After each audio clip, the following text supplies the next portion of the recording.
Hello guys, new day, new vlog है त Dolpa in the entry fort Jumla to Dolpa यो चाहिँ जुम्ला बजारको ठ्याक्क हामी यहाँबाट हिँडेर सर हामी यसो गाइस हिँड्दैछौँ है तर आमा कति ठुलो क्या यस्तो त देख्दै थिएन यस्तो ठुलो छ गाई बाख्रा छ भने यस्तो वरपर बस्ने ठाउँ छ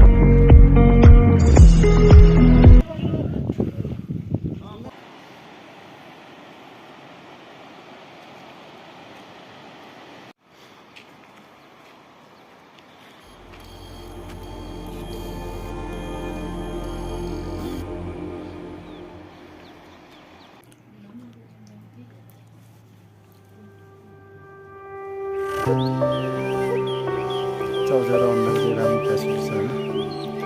यसो गएर हामीले खाजा खाएर निस्किँदै है अनि देखिन्छ चौधरी अन्डा टाइपको खाएर हामी निस्किँदै हो अब टाइम चाहिँ डरै लाग्छ होला धेरै नै छ अब पुग्नु अब ल गाइज है अब हामी हिँड्दैछौँ यहाँबाट हिँडेको सो गाइज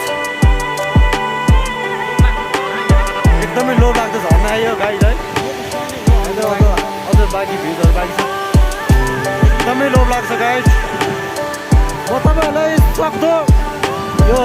भन्ने जग्गामा जे जति पनि हाम्रो गन्तव्य चाहिँ पुगेको छैन क्या अहिले चाहिँ डोल्पाको काहीँको भन्ने ठाउँ पुग्नुपर्ने हो होइन सो गाइज अब हामी चाहिँ लेकतिर आएको छौँ माथितिर भोटे चाहिँ खान लाग्यो सो गाइज अब चौरी गाईहरू पनि देखाउने थिएँ प्रयास गर्ने थिएँ माथि नै छ क्या त्यो चौरी गाई चाहिँ अलि पोसिबल छ होइन हामी चाहिँ भोटे चाहिँ खान लाग्यो सो गाई चाहिँ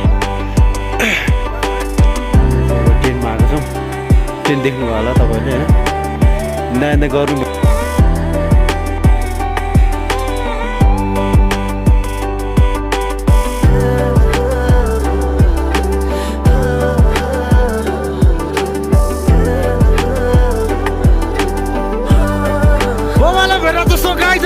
हामी त मस्त थाकेर बसिरहेछौँ है गाइस थाकेर यस्तो लो भइरहेछ होइन गाइस होइन हामीले भर्खर चाहिँ होइन एउटा के भन्दाखेरि भोटे चाहिँ खायौँ क्या हिँड्दा हिँड्दै हाम्रो अब डोल्पा एरियामा के छ भन्दाखेरि जहाँसुकै गए पनि होइन एउटा चाहिँ के छ भने एउटा सम्मान रेस्पेक्ट छ क्या पैसा तिर्नु परोस् नपरोस् एउटा चिनेपछि के हुन्छ भन्दाखेरि एउटा सम्मान छ क्या त्यो चाहिँ अब हामीले चाहिँ अब त्यत्रो हुन्छ नि पारे त्यहाँदेखि हिँड्दै आयौँ होइन तर एउटा यहाँ एउटा टेन्ट हालेको पाल्चोदेखि हिँड्न मिल्छ होला नि दाइ त्यो काहीँको राति भयो भने मिल्छ है हो र के हिँड्नै नपाउने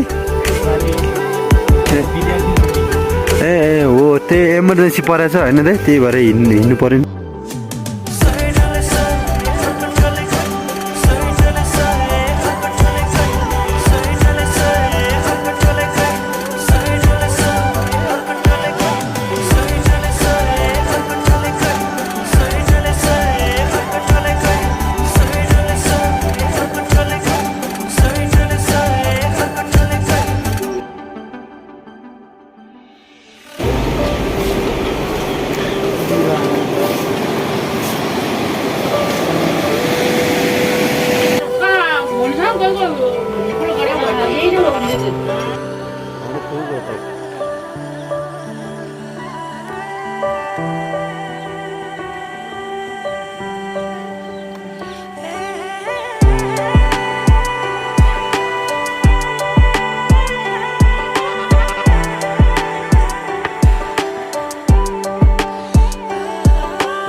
हामी चाहिँ गाउँ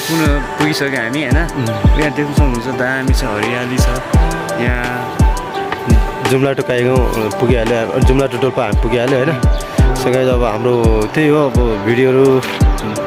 हेरिदिनु होला मन पऱ्यो उहाँको गाउँ पनि बाँकी नै छ लाइक सेयर गरिदिनु होला सब्सक्राइब गरिदिनु होला अनि यहाँबाट चाहिँ अब मेरो गाउँ जानु बाँकी छ त्यो बनाएर तपाईँहरूलाई सो गर्नु छु ल okay okay Have a nice day.